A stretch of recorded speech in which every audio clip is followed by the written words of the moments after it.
show, Carolyn. We're Thank very you. excited about your upcoming show, Life Changes. So we've got a couple of questions for you. Yes. So we'll kick off with the fact that you come from a very star-studded family. Yes. So what was it like growing up as part of the sort of Pertwee dynasty? And did it influence you at all? Well, it didn't mean anything very much to me because I was just so used to growing up in the theatre. My mother and stepfather ran a repertory, and I made my first big stage debut in Dear Brutus at the Devonshire Park Theatre because they ran rep, and then with my father, who was on the telly an awful lot in panel games and things. I used to meet all sorts of famous people, which again didn't mean very much to me. I remember meeting the Crazy Gang once when we were having dinner in a rather smart restaurant. So life was always fairly exciting around my father, and I used to come up to have weekends with him. And then of course there was Uncle John Pertwee, Worth of Gummidge and Doctor who I thought was wonderful. And I remember going out with him, and people would stop him in the streets and say, "Oh, Danny Kaye." And he'd whip out a card and say, "I am not Danny Kaye, I am John Pertwee." And I remember him doing a lot of cabaret when I was young. He used to sit on a stool and play a guitar and sing and tell stories. And it was very good. He was very good. And my grandfather was famous as well as a writer. He wrote a famous play called Pink String and Sealing Wax, and he wrote a lot of novels.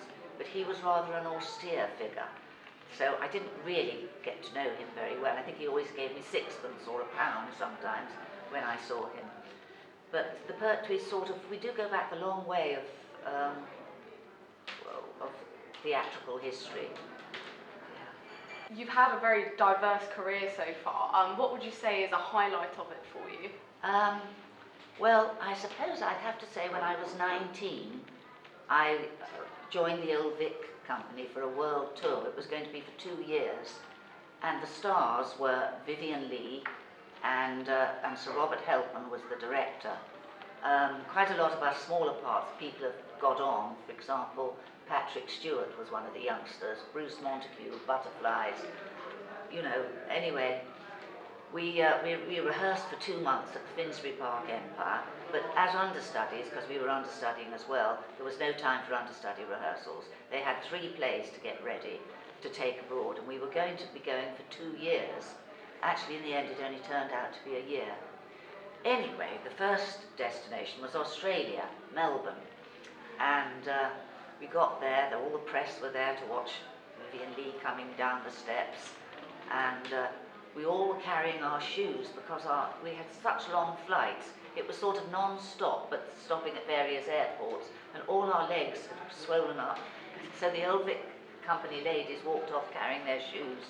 Anyway, we were opening with Duel of Angels, which is a duel between the Red Angel and the White Angel, the 2 humans. It's by Giraudoux. And I was understudying the White Angel, which is a huge part.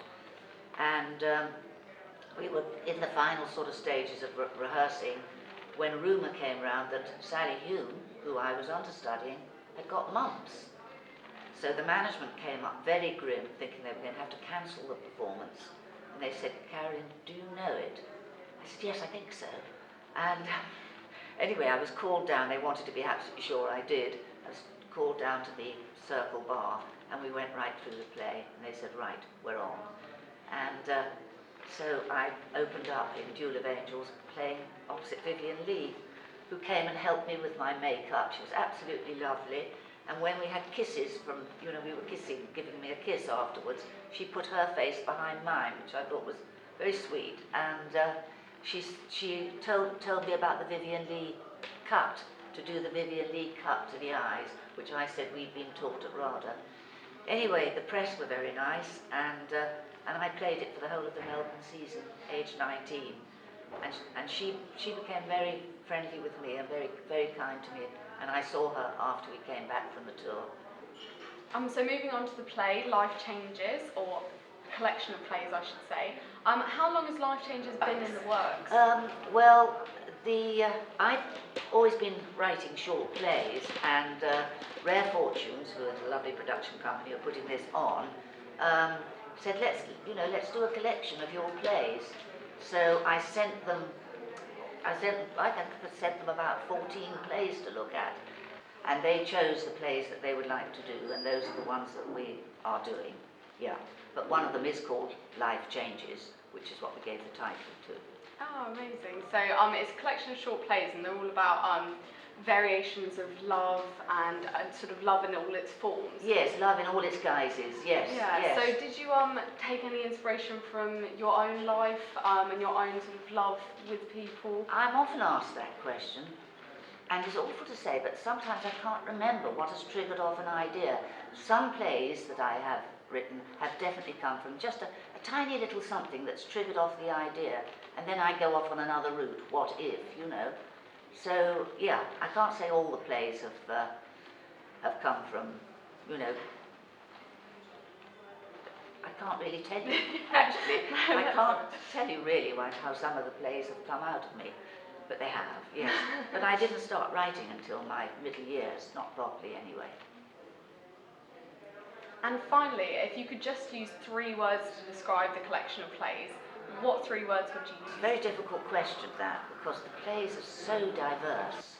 They're on so many themes, a lot of comedy, but there is tragedy, and they do touch on quite serious subjects, but sometimes in a slightly more light-hearted way.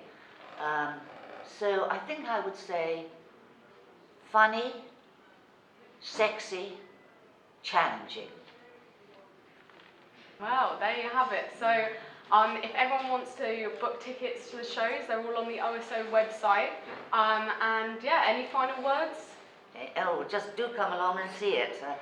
It's a light, fun evening, though there is some sadness in it as well. Well, yeah, amazing. Well, thank you very much for coming. Well, thank you, Sophie. Thank you for asking me.